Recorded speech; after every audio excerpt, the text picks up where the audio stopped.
and welcome to Spectrum Television News at 12. I am Uyai Anyekan, coming to you live from Uyo, the capital city of Akwa Ibom State, Nigeria.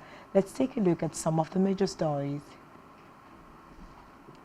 President Tinubu says his administration is committed to changing the narrative of Nigeria. INEC to resume collation in Bayelsa poll today. Plus, U.S. Republican Senator Tim Scott pulls out of 2024 presidential campaign. We will bring you details of these stories and more in a moment.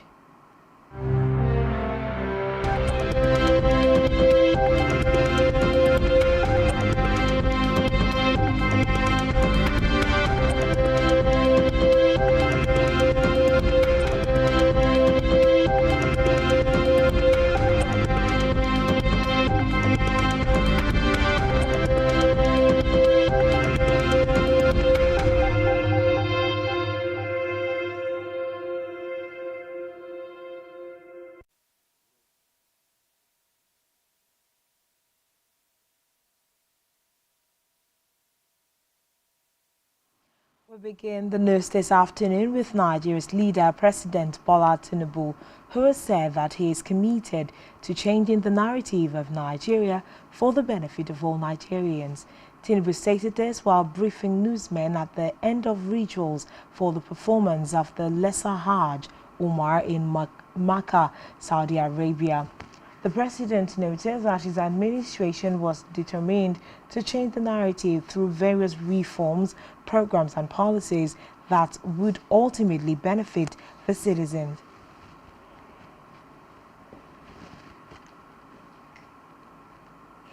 Away from that, the Minister of State for Defense, Bello Matawalle, has said that the federal government has achieved a lot in the fight against oil theft. Matawalle, in an interview with pressmen, said many practical gains had been recorded in the resolve to end oil theft in the Niger Delta region. According to him, the country was hopeful of producing 1.9 million barrels of crude oil per day before the end of the year. The defense minister said the administration of President Bola Tinubu had invested heavily in modern weapons and equipped the military to bring an end to all forms of crimes, including banditry and oil theft.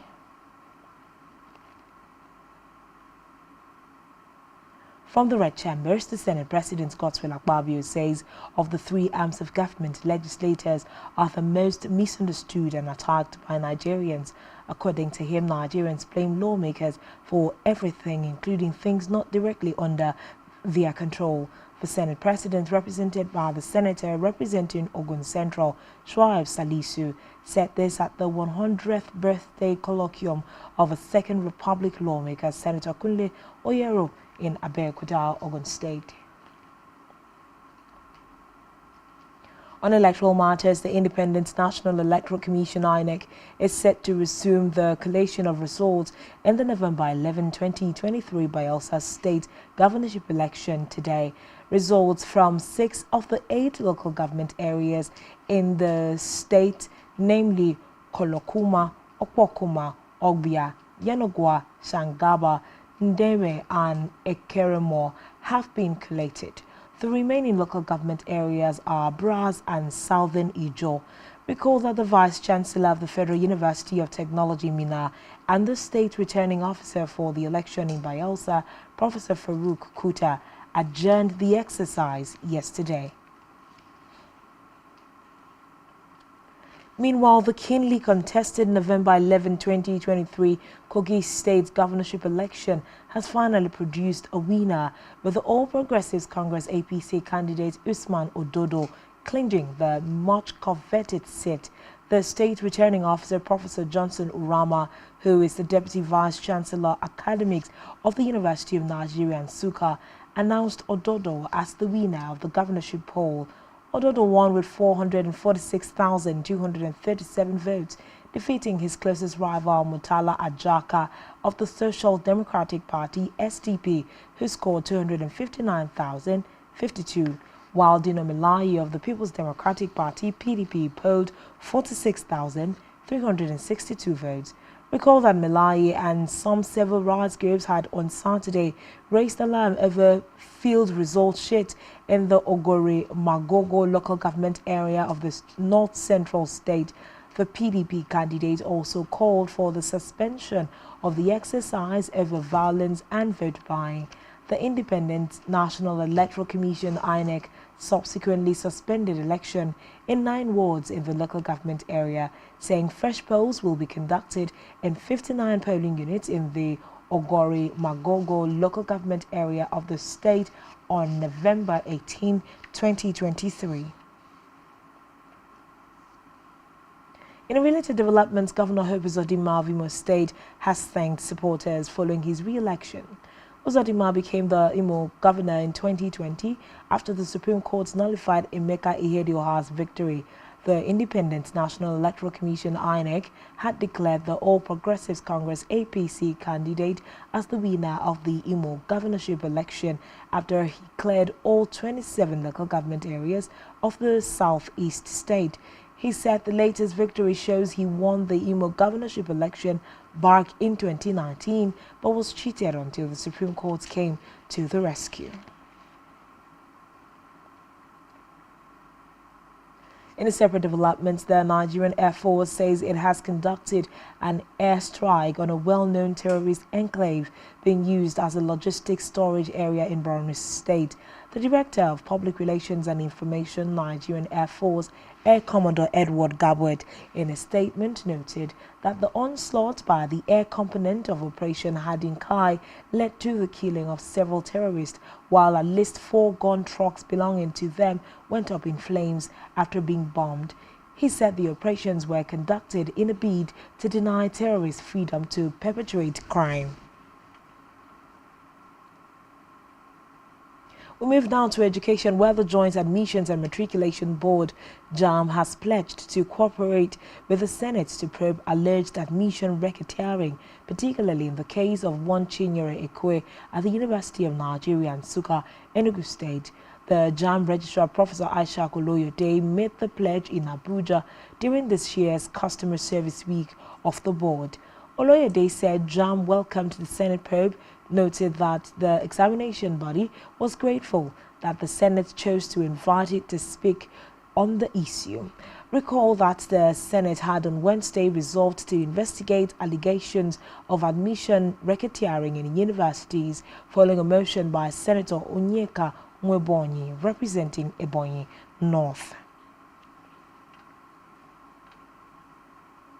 Moving now to Africa, where the European Union has called for an investigation into the reported killing of around 100 people in Burkina Faso last week. The EU Foreign Policy Chief Joseph Borrell, in a statement, said around 100 civilians, including women and children, were killed in a massacre. Reports say Burkina Faso is trying to contain a jihadist insurgency that spread from neighboring Mali. The military government has been allegedly forcing civilians to join the fight against the Islamist group, who are said to control about 40% of the country. Still in Africa, Kenyans have been given a special holiday to plant 100 million trees as part of the government's goal to plant 15 billion trees in 10 years. The Environment Minister, Soikwa Ntuya, said the holiday allows each and every Kenyan to own the initiative of planting at least 2 seedlings, leading to the 100 million target. Tuya said the tree planting will be monitored through an internet app which monitors the exercise by allowing individuals and organizations to record activities, including the plant species, number, and date planted. On the foreign scene, U.S. Republican Senator Tim Scott from South Carolina has reportedly dropped out of the 2024 presidential race, having entered the race in May for the Republican. Scott, aged 58, presented himself as a deeply conservative candidate who could do a better job of healing U.S. political divisions than former U.S. President Donald Trump. Scott's decision to withdraw from the Republican presidential campaign came shortly after the third presidential debate in Miami. Still on the foreign scene, Israeli President Isaac Herzog has denied that Israel is striking Gaza's largest hospital. Reports from staff at the Al-Shifa suggest the facility, sheltering thousands of Palestinians, has run out of electricity, but Herzog said everything is operating at the hospital. Speaking to media, he also said a copy of Adolf Hitler's Mein Kampf was found on the body of a Hamas fighter in northern Gaza. Herzog further alleged that a copy translated into Arabic was found just a few days ago in a children's room that had been turned into a military operation base of Hamas.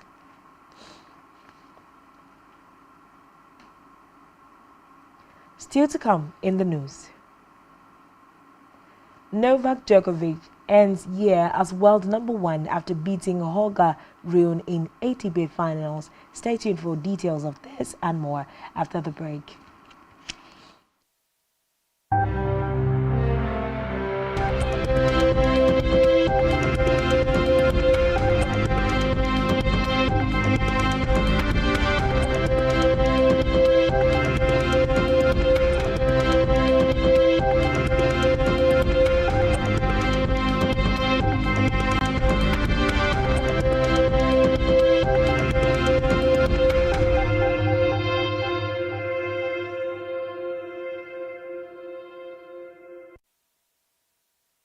For brilliant broadcasts and entertainment, sports on the go, and news around the world, watch Spectrum TV on StarTimes DTH Channel 421 and free-to-air frequency 12733.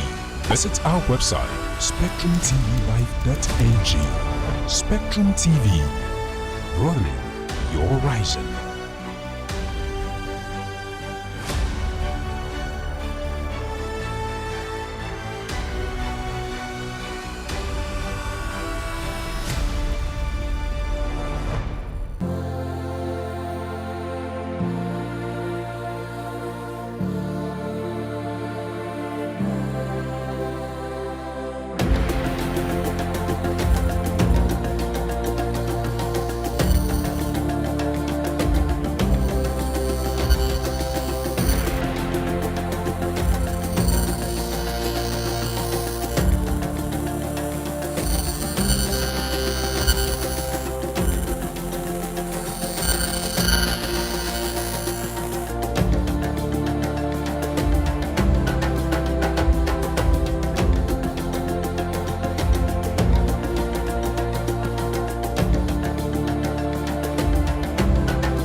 One truth not often told.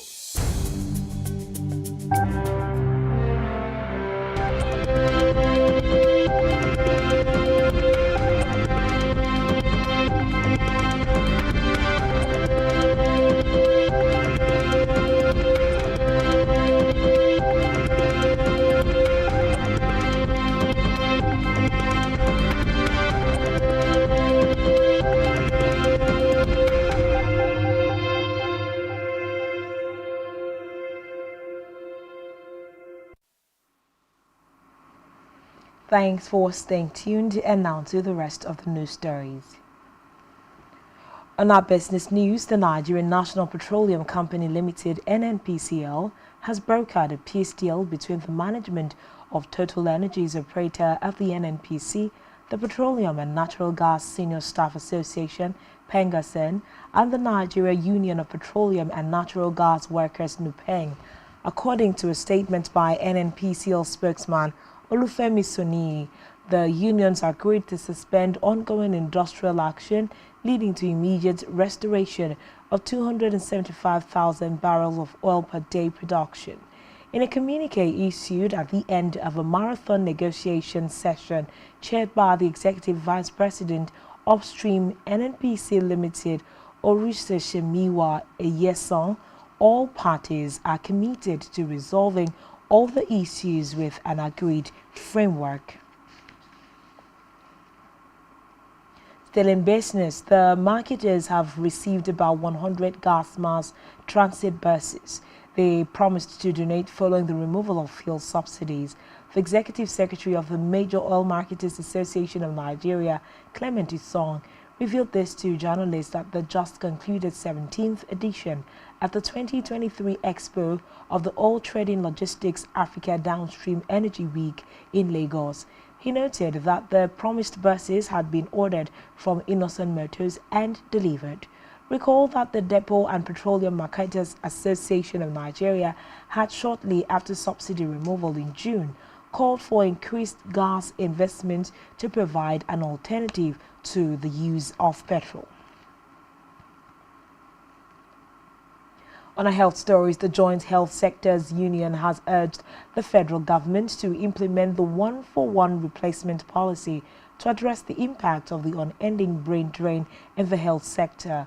The one-for-one replacement policy is to ensure that when a healthcare worker leaves the country or exits the system, they will be replaced immediately. In an interview with newsmen, the acting national chairman of JOHESU, Dr. Obinna Ogbonna, said the policy should be implemented immediately to lessen the impact of inadequate manpower in health institutions. He noted that the policy might not totally solve the brain drain in the sector, but it would significantly ameliorate the current deteriorating situation. Still in health, the Enugu State government says it has vaccinated 220,000 girls against the human papillomavirus HPV to prevent cervical cancer. The Executive Secretary of Enugu State Primary Health Care Development Agency, Dr. Ifeinwa Anisheku, who spoke with journalists in Enugu, said the exercise took place between October 24 and 29, recording a 66% coverage rate. Anisheku explained that the vaccination was done in schools, worship centers, and other public places where girls of the age range of 9 to 14 years were found. Reports say HPV is the most commonly sexually transmitted infection and is the causative factor of more than 95% of cases of cervical cancer among women. Even out to sports, when Novak Djokovic will end the year as world #1 for a record 8th time after he beat Holger Rune at the ATP Finals in Turin, Italy. The 24-time Grand Slam champion yesterday overcame the Dane 7-6, 7-4, 6-7, 1-7, 6-3 in his opening Green Group match at the season-ending event. Victory for Djokovic extends his winning run to 19 consecutive matches. The 36-year-old Serb, who won 3 slams in 2023 to set a men's record of 24 career major titles, is on course for a 7th ATP Finals title, which would make him the record holder, having equaled Roger Federer's tally of 6 last year. Still in sports, Robert Lewandowski scored twice as Barcelona came from behind to beat struggling Alaves in La Liga. Samu Omordion's goal after 18 seconds had given the visitors a shock. Lee Lewandowski headed the host level from Jules Kounde's cross and then scored the winner from the penalty spot after Rafinha was fouled. The result leaves Barca third in the table, 4 points behind surprise leaders Girona and 2 adrift of second-place Real Madrid.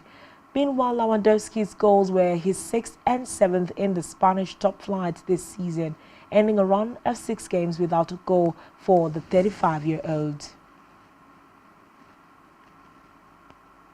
On our entertainment news, the producers of Egun, a highly anticipated horror title, have announced a new date for its theatrical debut. Written by Kayode Kasum and Dare Olaitan and directed by Kemen Ike Okoro, the all-star cast includes Gideon Okeke, Omaomi Dada, Uzo Oruke, Femi Jacobs, Bolaji Ogunmola, Adedimeji Lateef, Olarotimi Fakunle, Yekini Ibrahim, and Taye Arimoro, amongst others. Still on entertainment, veteran Kannywood actor Usman Baba Petegi, known by his stage name Samanja, has reportedly died.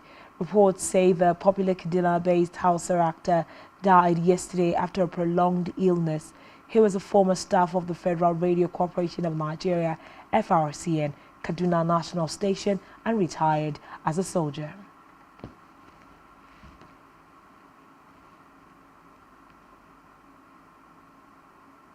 And that's all we have for you at this time. Do well to follow us on social media.